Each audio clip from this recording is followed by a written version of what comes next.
ياسين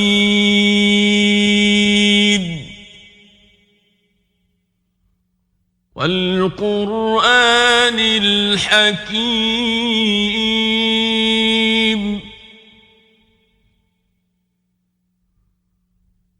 إنك لمن المرسلين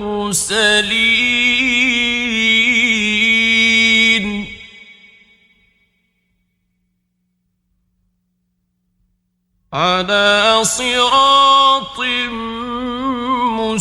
مستقيم تنزيل العزيز الرحيم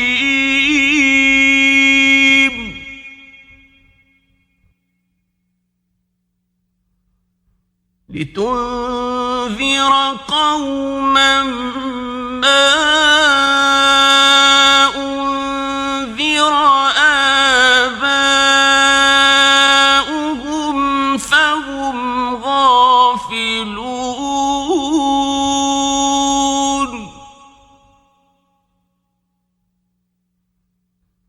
لقد حق القول على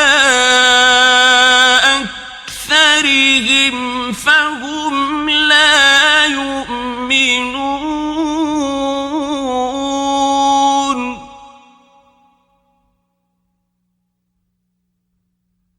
إنا جعلنا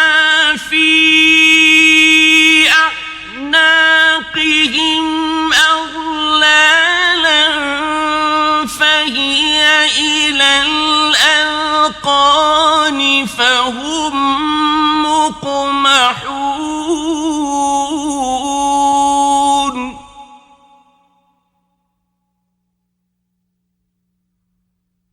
وجعلنا من بين أيديهم سدا ومن خلفهم سدا فأغشيناهم فهم لا يبصرون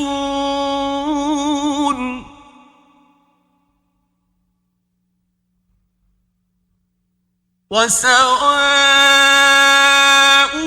عليهم أأنذرتهم أم لم تنذرهم لا يؤمنون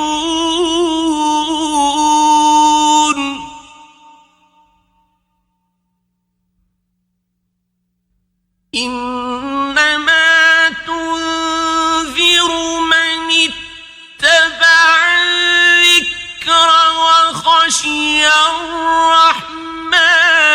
بالغيب فبشره بمغفرة وأجر كريم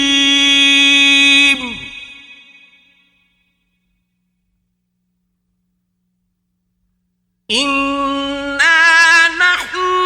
نحيي الموتى ونكتب ما قدموا وآثارهم وكل شيء أحصيناه في إمام مبين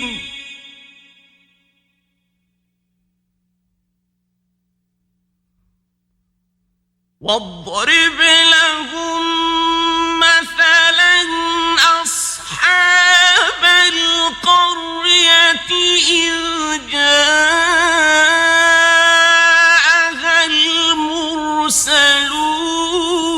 المرسلون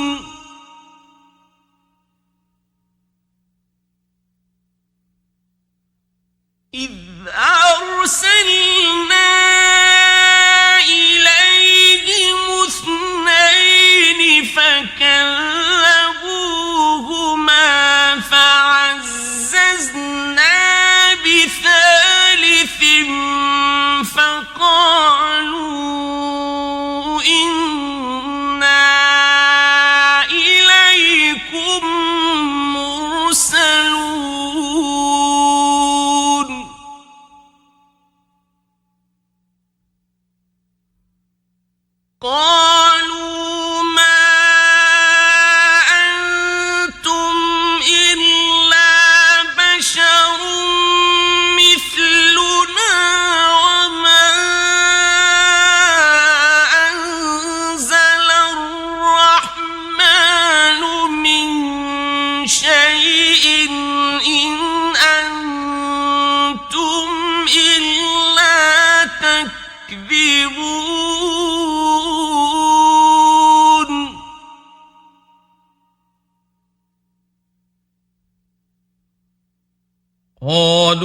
ربنا يعلم إنا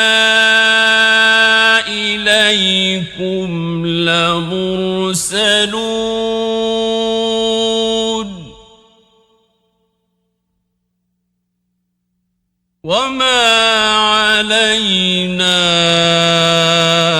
إلا البلاغ المبين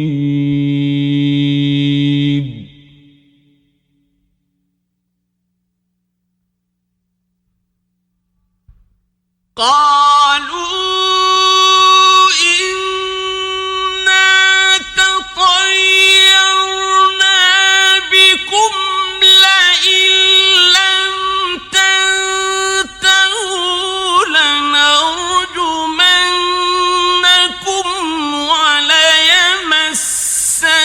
وليمسنكم منا عذاب أليم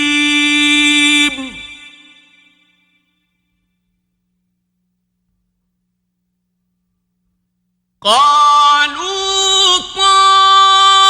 طائركم معكم أئن ذكرتم بل أنتم قوم مسرفون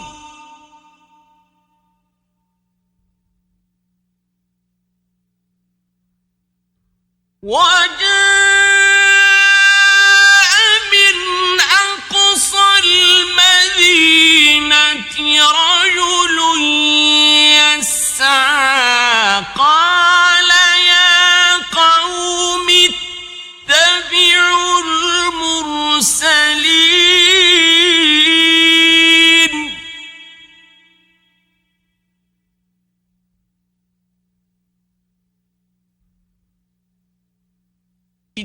اتبعوا من لا يسألكم أجرا وهم مهتدون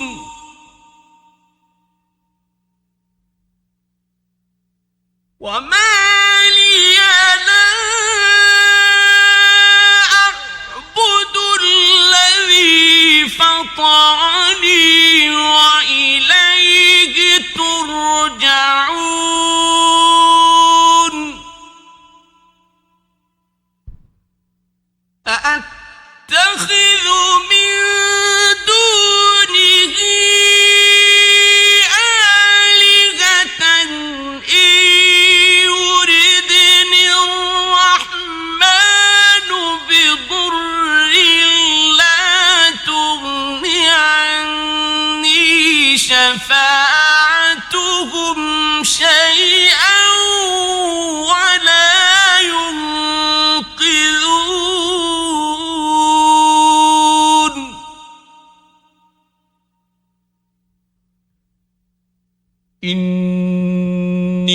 إني إذا لفي ضلال مبين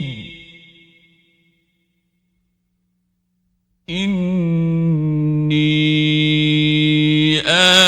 آمنت بربكم فاسمعون قيل ادخل الجنة قال يا ليت قومي يعلمون بما غفر لي ربي وجعلني من المكرمين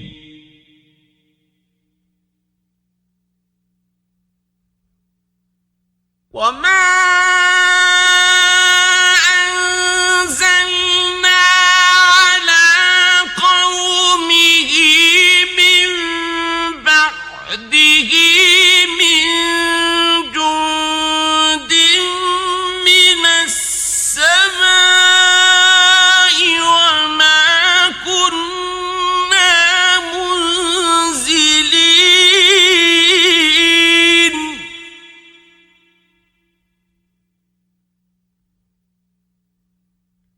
إن كانت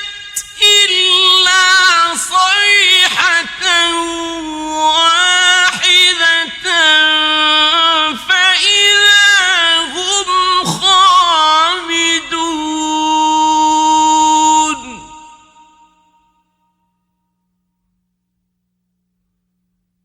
يا حسرة على العباد ما يأتيهم من رسول إلا كانوا به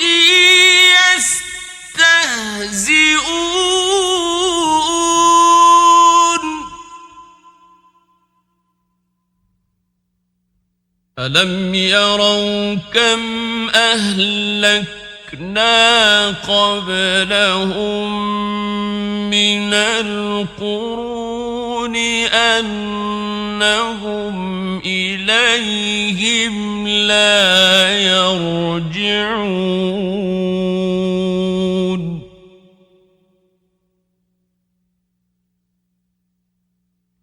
وإن كل لما جميع لدينا محضرون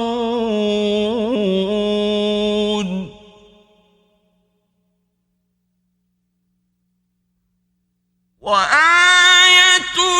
لهم الأرض الميتة أحييناها وأخرجنا منها حبا فمنه يأكلون وجعلنا فيها جنات من نخيل وأعناب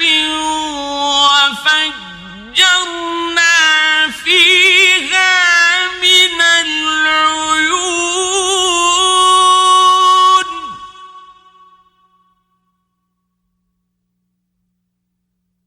ليأكلوا من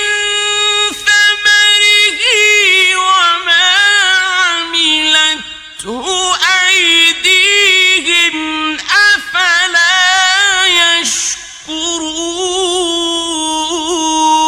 يشكرون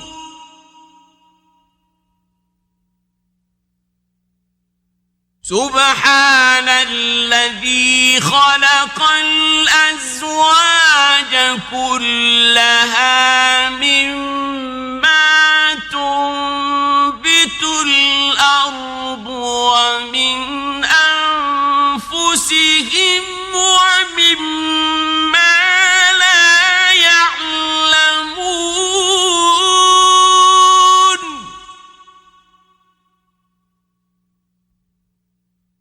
وآية لهم الليل نسلخ منه النهار فإذا هم مظلمون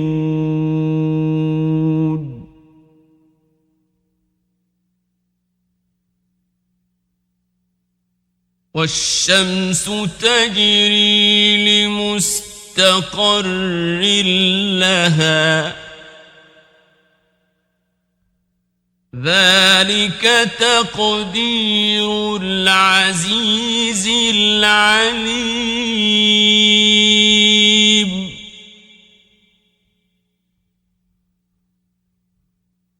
والقمر قدرناه منازل حتى عاد كالعرجون القديم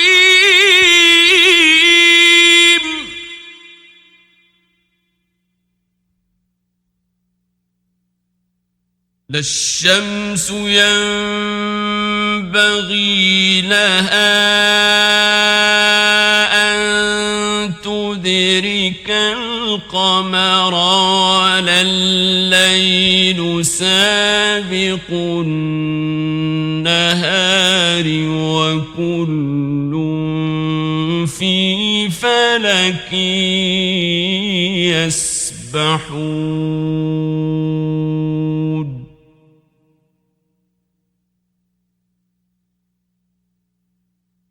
وآية لهم أنا حملنا ذريتهم في الفلك المشحون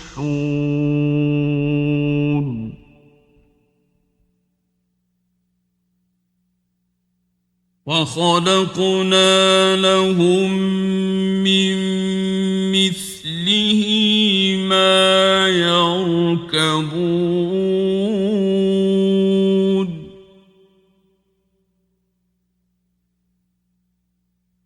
وإن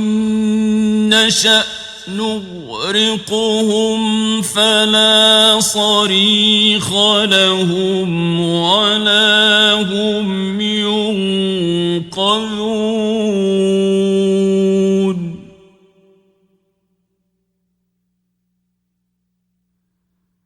إلا رحمة منا ومتاعا إلى حين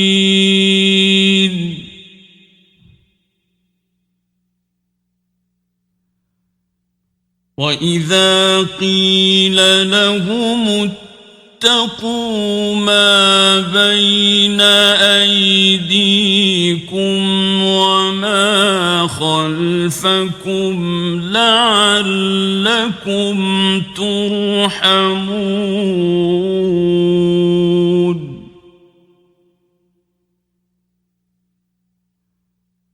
وما تأتيهم من آية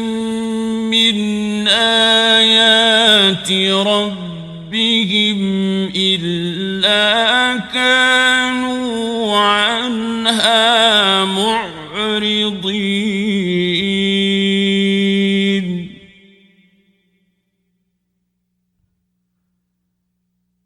وإذا قيل لهم أنفقوا مما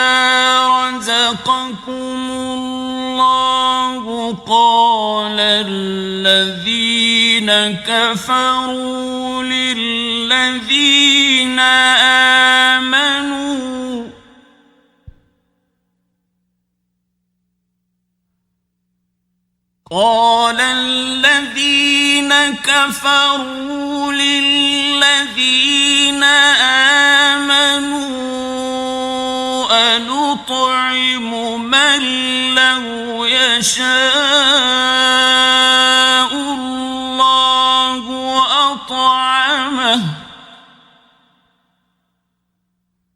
أنطعم من لو يشاء الله أطعمه إن أنتم إلا في ضلال مبين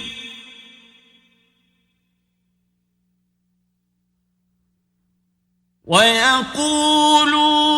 متى هذا الوعد إن كنتم صادقين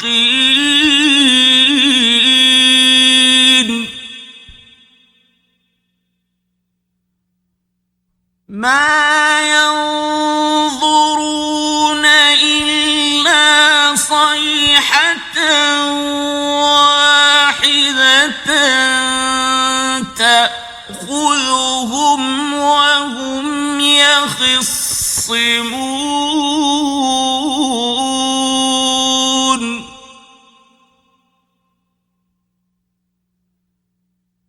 فلا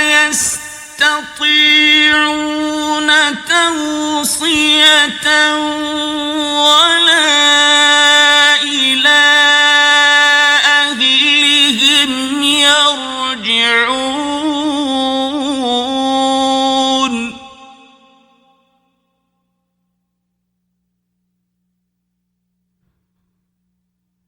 ونفخ في الصور فإذا هم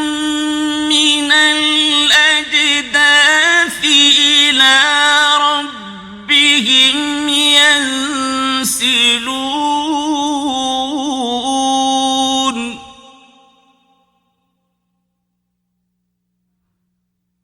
قالوا يا ويلنا من بعثنا من مرقدنا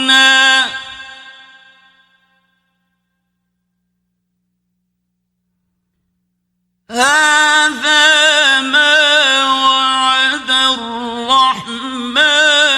وصدق المرسلون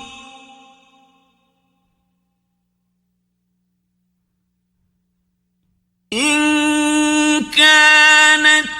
إلا صيحة واحدة فإذا هم جميع لدينا محضرون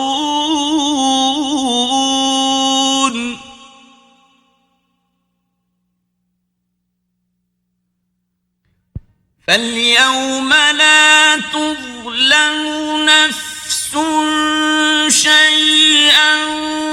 ولا تجزون إلا ما كنتم تعملون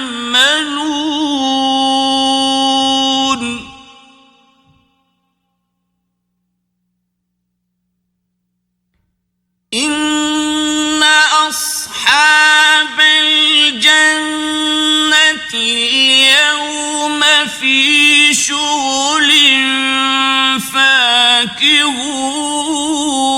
فاكهون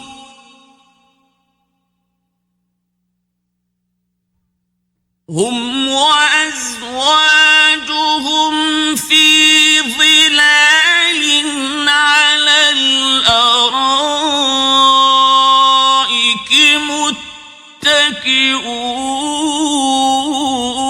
متكئون لهم فيها فاكهة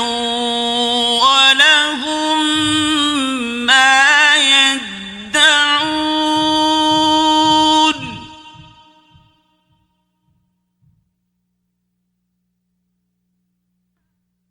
سلام قولا من رب رحيم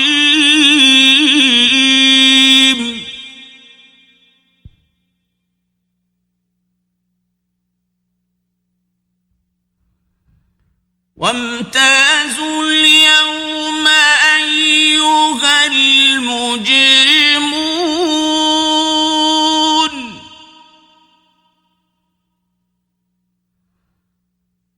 ألم أعهد إليكم يا بني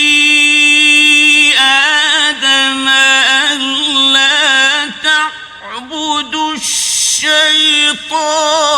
إنه لكم عدو مبين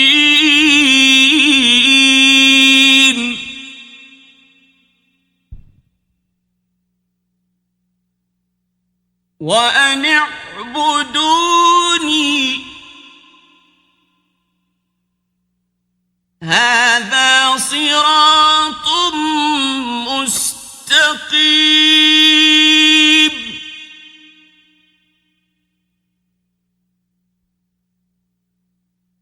ولقد أضل منكم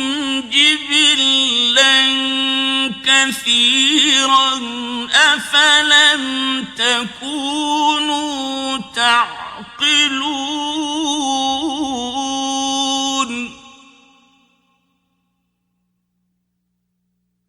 هذه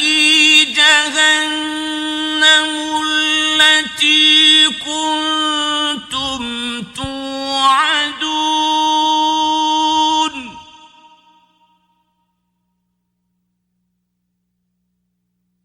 اصلوها اليوم بما كنتم تكفرون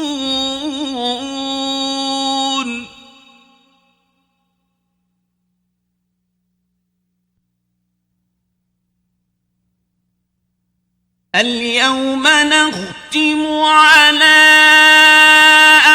أفواههم وتكلمنا أيديهم وتشهد أرجلهم بما كانوا يكسبون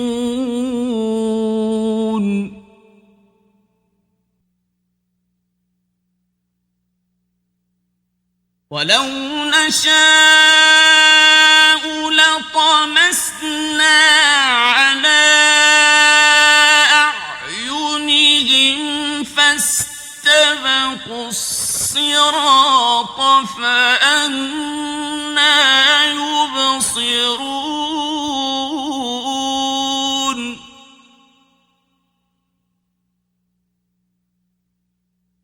ولو نشاء لمسخناهم على مكانتهم فما استطاعوا مضيا ولا يرجعون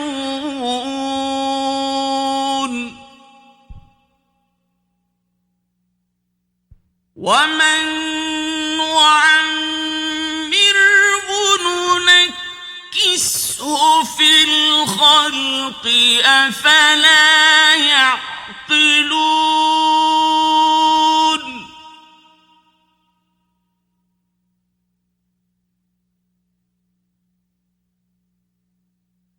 وما علمناه الشعر وما ينبغي له إن هو إلا ذكر وقرآن مبين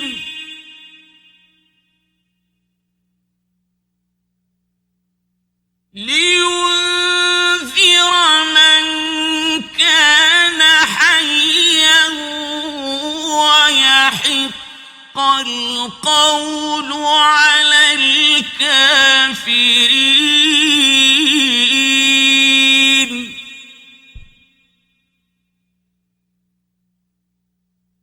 أولم يروا أنا خلقنا لهم مما عملت أيدينا أنعاما فهم لها مالكون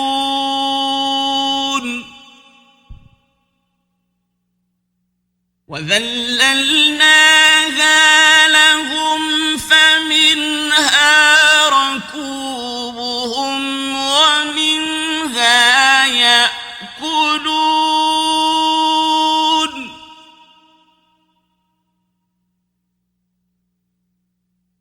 ولهم فيها منافع ومشارب أفلا يشكرون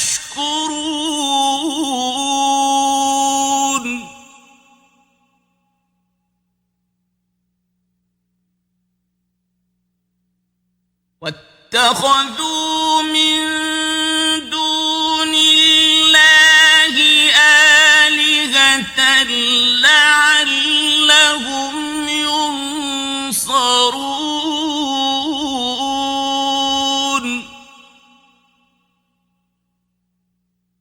لا يستطيعون نصرهم وهم لهم جند محضرون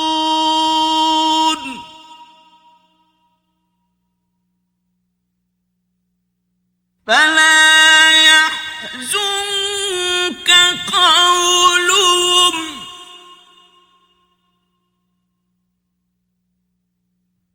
إنا نعلم ما يسرون وما يعلنون أولم ير الإنسان أنا خلقناه من نطفة فإذا هو خصيم مبين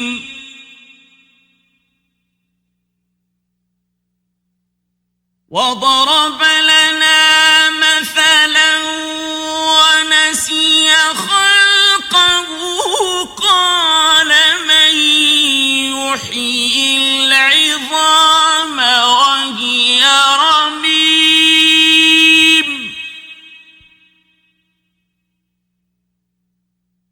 قل يحييها الذي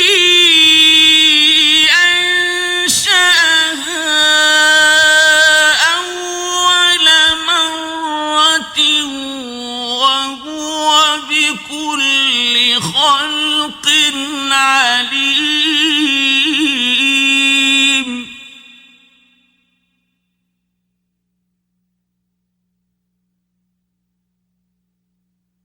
الذي جعل لكم من الشجر الأخضر نارا فإذا أنتم منه توقدون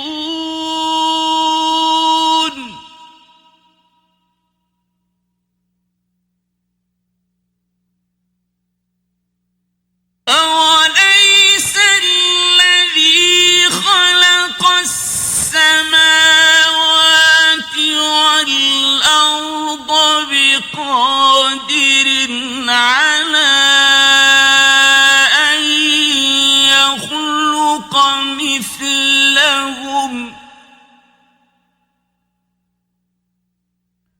بلى وهو الخلاق العليم إنما أمره إذا أراد شيئا أن يقول له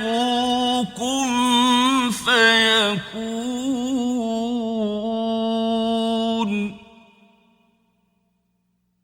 فسبحان الذي بيده ملكوت كل شيء وإليه ترجعون